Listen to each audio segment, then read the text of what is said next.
আপনারাই যেমনই হোক যদি সিদ্ধান্ত নেন তাহলে এর মধ্য থেকেও কিন্তু সঞ্চয় করা যায়। আমি সঞ্চয় করার কিছু সহজ পদ্ধতি আজকে তুলে ধরব। আসুন দেখা যাক কিভাবে চাইলেই টাকা সঞ্চয় করা যায়। হ্যালো এভরিওয়ান, আসসালামু আলাইকুম। কেমন আছেন সবাই? আই হোপ সবাই খুব ভালো আছেন। আলহামদুলিল্লাহ, আমরা আল্লাহর রহমতে আছি খুব ভালোই। নতুন দিনে নতুন একটি ভ্লগ ভিডিও নিয়ে হাজির হয়ে গিয়েছি আমি আপনাদের মাঝে বাঁধন, চট্টগ্রাম থেকে। আমি আজকের ভিডিওটাও প্রতিদিনের মতো সকালবেলা থেকেই শুরু করেছি। সকালবেলা আজকে উঠে গিয়েছি মেয়ে দুজন একসাথেই।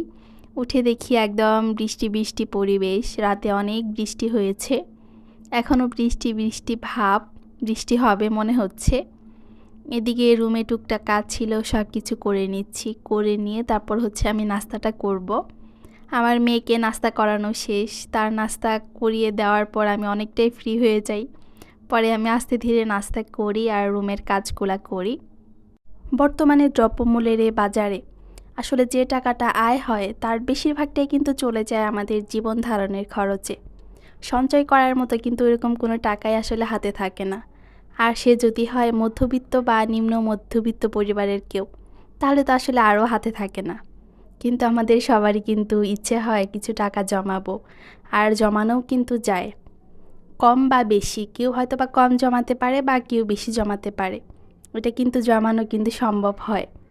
টাকাটা জমানোর আগে যদি আপনি লক্ষ্যটা স্থির করতে পারেন যে আপনি ঠিক কী কারণে টাকাটা জমাচ্ছেন, অবশ্যই তো একটা লক্ষ্য থাকবেই যে এই জিনিসটা কিনবো বা এই কাজটা করব আমি ভবিষ্যতে। তাহলে দেখবেন খুব সহজে আপনি টাকাটা জমাতে পারছেন। তাই লক্ষ্যটা আগে স্থির করুন, তারপর টাকা জমানো শুরু করুন। এখন কথা হলো যে টাকাটা আপনি কিভাবে জমাবেন। সংসারের খরচে টাকা বাঁচিয়ে কি আদৌ টাকা জমানো সম্ভব? আমি বলবো যে হ্যাঁ, সম্ভব। সেটা কিভাবে?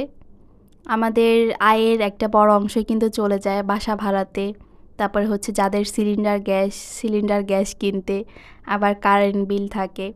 এই জায়গাগুলোতে থেকে কিন্তু টাকা আসলে জমানো সম্ভব না। এটা কিন্তু একদম ফিক্সড। এখান থেকে টাকা যা আপনি ধরে রাখবেন তাই কিন্তু লাগবে। এখান থেকে কিন্তু টাকা জমানো যাবে না। টাকা জমানো যাবে কোথা থেকে? আমাদের যে পুরো মাসের খরচটা, সেটা কিন্তু অনেকেই লিস্ট করে রাখে। আসলে লিস্ট করে রাখলে কিন্তু অনেক সুবিধা। এটা হয়তো বা অনেকে জানে না বা বুঝতে পারে না। আমি যে এরকম একটা হিসাব করে নিই যে না, আমার এই মাসের জন্য এই খরচটা লাগবে, সবাই কিন্তু সেই রকমটাই করে। আপনি ধরেন একটা হিসেব করে একটা টাকা নিয়ে নিলেন যে এই পরিমাণ টাকাটা আমার প্রতি মাসে লাগবে। সেখান থেকে আপনি হয়তো বা 500 বা 1000 টাকা একটু সরিয়ে রাখবেন, মানে জমা রাখবেন। সেটা জমা রেখে যে বাকি টাকাটা থাকবে ওখান থেকে আপনি খরচ করতে থাকবেন। আমরা কিন্তু মাছ, মাংস, সবজি বা বাহিরে যে খাওয়া দাওয়া করি, এখান থেকে কিন্তু টাকাটা জমাতে পারি। সেটা কিভাবে?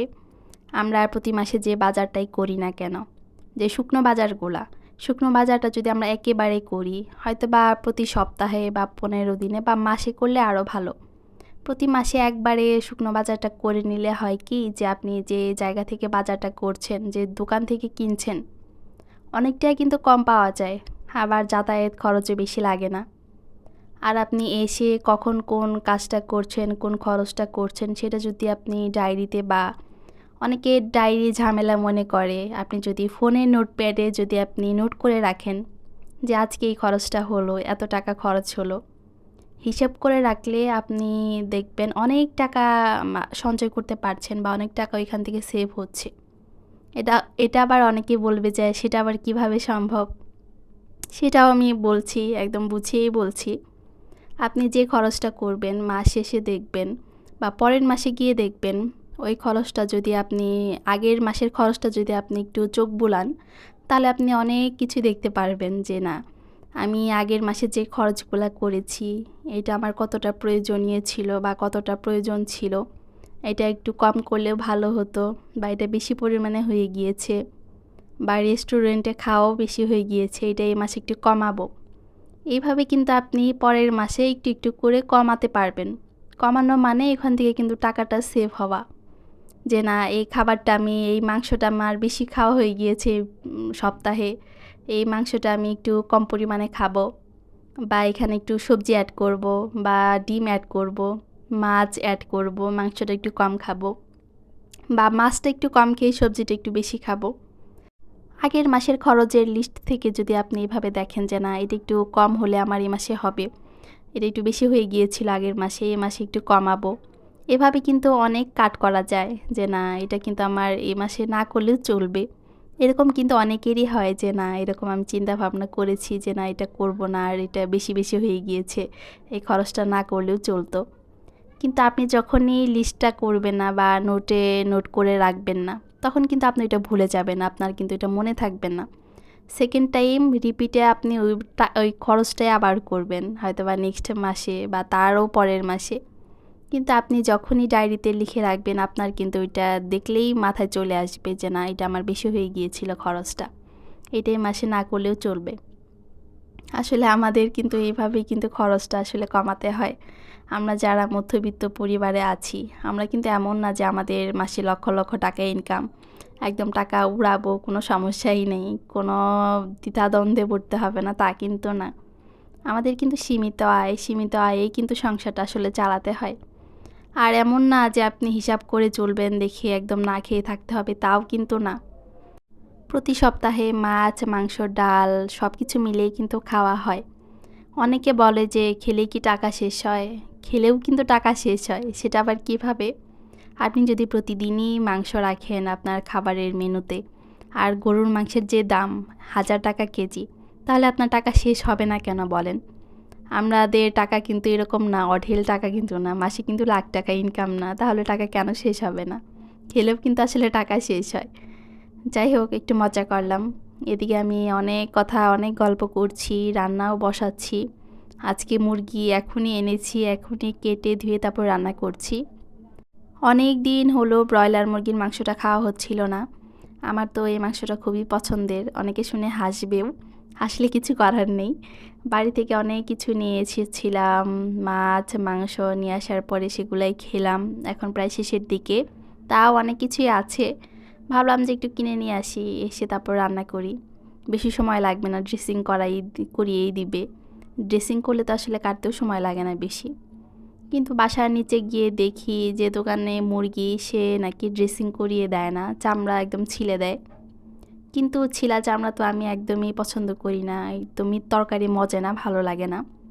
সেই চামড়া আবার গরম পানি করেই করা অনেক ঝামেলার। পরে বললাম যে না আপনি এমনি জবাই করে দেন, আমি বাসায় গিয়ে প্রসেস করব, সমস্যা নাই, আমি ছিলে নিব না, ওইটা ভালো লাগে না। পরে সেই মুরগি কিনে নিয়ে আসি, গরম পানি করি, তারপরে সেটা পরিষ্কার করি, তারপরে কাটি, তারপরে ধুয়ে তো রান্না বসিয়েছি। অনেক কাজই মাঝখানে করেছি, সেটা আর আসলে দেখানো হয়নি। আমি কিন্তু টাকা জমাই, টাকা জমানোর অভ্যাসটা কিন্তু আমারও আছে। আর টাকা জমিয়ে কি কি করেছি টুকটাক এখনও করব, ইচ্ছা আছে। এটা কিন্তু আমি শেয়ার করেছি আগের একটা ভিডিওতে। যাই হোক, এদিকে আমাদের চট্টগ্রামে আজকে আবার বৃষ্টি নেমেছে। সকালে কিন্তু বলেছিলাম যে বৃষ্টি বৃষ্টি ভাব, বৃষ্টি এতো শুরু হয়ে গিয়েছে। আর চট্টগ্রামে ইদানিং মানে এবার অনেক বৃষ্টি হচ্ছে, অনেক অনেক বৃষ্টি, মানে সকালে না হলে বিকেলে, বিকেলে না হলে পরের দিন হবেই, এরকম হচ্ছেই বৃষ্টি। টাকা জমানোর আসলে কিছু পদ্ধতি কিন্তু আমি আজকে শেয়ার করলাম। তার মধ্যে লিস্ট করে যে খরচটা, ওই বিষয়টা একটু খেয়াল করবেন, মানে ফলো করার চেষ্টা করবেন। যারা এখনও এইসব চিন্তা ভাবনা করেননি যে না টাকা জমি আসলে কি হবে, ব্যাংকে শুধু জমালেই হবে, তা কিন্তু না। আপনি ছোটোখাটো শখ পূরণ করতে গেলেও কিন্তু টাকার প্রয়োজন। যে না আপনি 6 মাস বা 1 বছরের জন্য একটু টাকা জমাবেন, যে না 1 বছর পর বা 6 মাস পর বা 1.5 বছর পর আমি এই কাজটা করব। এরকম টুকটাক চিন্তা ভাবনা করে মানে কোনো কিছু করার ক্ষেত্রে কিন্তু এরকম টাকা আয় করাটা অনেক ভালো, অনেক কাজে আসে, অনেক উপকার হয়। আপনি ব্যাংকে জমাবেন, সেটা কিন্তু বছরের পর বছর লেগে যাবে। কিন্তু আপনি এমনি যদি হাতে বা ব্যাংকে, মাটির ব্যাংক থাকে, প্লাস্টিকের ব্যাংক থাকে, সেখানে যদি অল্প অল্প করে টাকা জমান, তাহলে আপনি কিন্তু 1 বছর বা 2 বছর পরে একটা জিনিস করতে পারেন, আপনি একটা শখের জিনিস করতে পারেন। এভাবেই কিন্তু আসলে সব কিছু হয়। 5 টাকা, 10 টাকা, 20 টাকা এরকম টাকা জমিয়ে জমিয়ে কিন্তু আপনি একসময় একটা বড় অ্যামাউন্টে টাকা জমিয়ে ফেলবেন। আসলে ছোট থেকেই কিন্তু একটা বড় আকার ধারণ করবে। যাই হোক, এদিকে আমি রান্না শেষ করেছি, চুলাটা একটু মুছেও নিয়েছি, রুমটা একটু ঝাড়ু দিয়েও নিয়েছি। এদিকে রুমে যে ছোট ছোট মাকড়সাগুলো হয়, ওইটা আমি প্রতিদিন বা 1-2 দিন পর পরই মুছে নেওয়ার চেষ্টা করি, তাই ওইভাবে আমার ডিপ ক্লিনটা করতে হয় না। আর আজকের ভিডিওটা দুপুর পর্যন্তই রাখলাম। সবাই ভালো থাকবেন, সুস্থ থাকবেন। আল্লাহ হাফেজ।